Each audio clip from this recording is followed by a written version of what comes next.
everyone, this is Abhurva, a legal intern in Lexley Company. For today, I'm going to talk about Bhopal gas tragedy and the development of environmental law.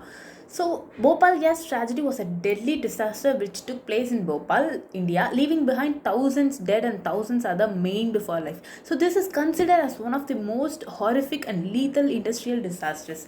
So, on a 1984 night, the lethal methyl isocyanate gas, which is MIC, which leaked from the Union Carbide factory, making it the worst industrial disaster which the world has ever seen. So, in the 1970s, the Indian government was encouraging foreign investment in local industries, and for the same Union Carbide Corporation was asked to build a plant in Bhopal for the manufacture of Sevin, which is a pesticide used commonly throughout Asia.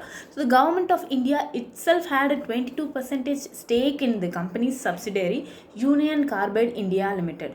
Due to its central location and transport infrastructure, Bhopal was chosen for the establishment of the plant. So, Bhopal was the area zoned for light industrial use and not the heavy and hazardous ones. So, this plant was initially approved for just formulation of pesticides, but due to the increasing competition, it started manufacturing other products under the same facility, which involved more hazardous process. So, on December 2nd, 1984, a small leak of MIC gas was noticed. On the morning of 3rd December 1984, a plume of MIC gas was there in the air, leading to the deaths of thousands of people. So, according to an estimate, 3,800 people died immediately, out of which most were in poor slums adjacent to the plant. So, estimated number of deaths in the few days was more than 10,000 and reported 15,000 to 20,000 premature deaths in the next 2 decades. In March 1985, the government enacted the Bhopal Gas Leak Disaster Act to ensure the dealing of claims arising after the incident speedily and equitably. So, this made the government as the only representative of the victims in the legal process in and outside the country.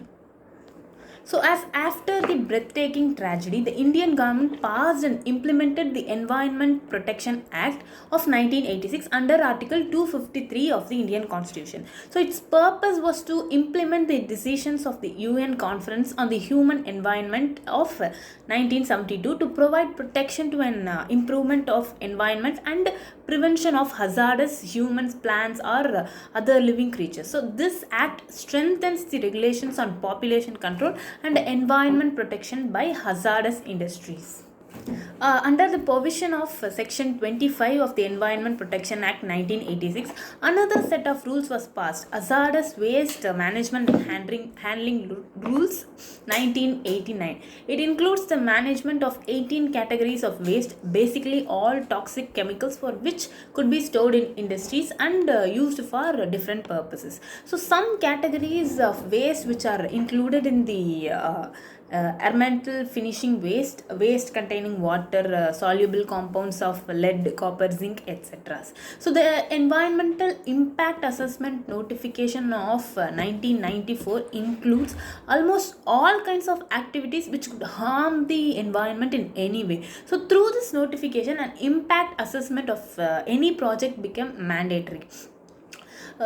The central government is required to carry out an environmental impact assessment on a large scale before passing any project listed under the notification. So, it also established a right to know, that is public hearing, through which the common man would get affected by the project is given the chance to speak out and is made aware of the project. So, basically, a lot of transparency was included in the system for the validation of any developmental project.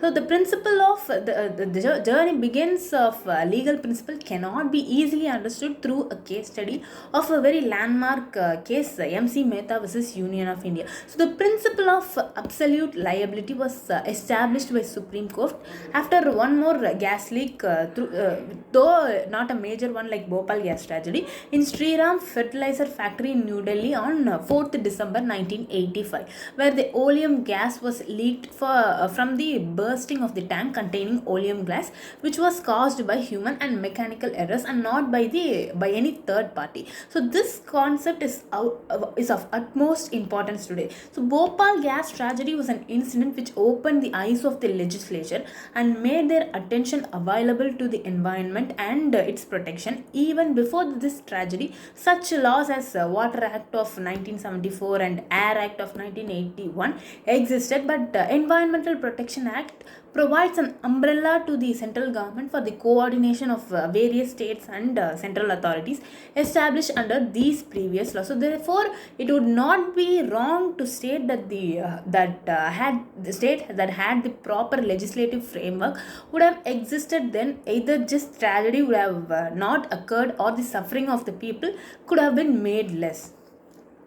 So after this act, the principle of absolute liability is given more emphasis, and the Indian judicial system took an affirmative step by adopting this principle. So Bhopal gas tragedy was an event whose effect can still be seen in many newborn children who were born in abnormalities, and it was very important to give direction to all the industries established near the residential area to take all the precaution and not to play with the precious lives of people. So that's it for today. Please subscribe to the channel. Thank you.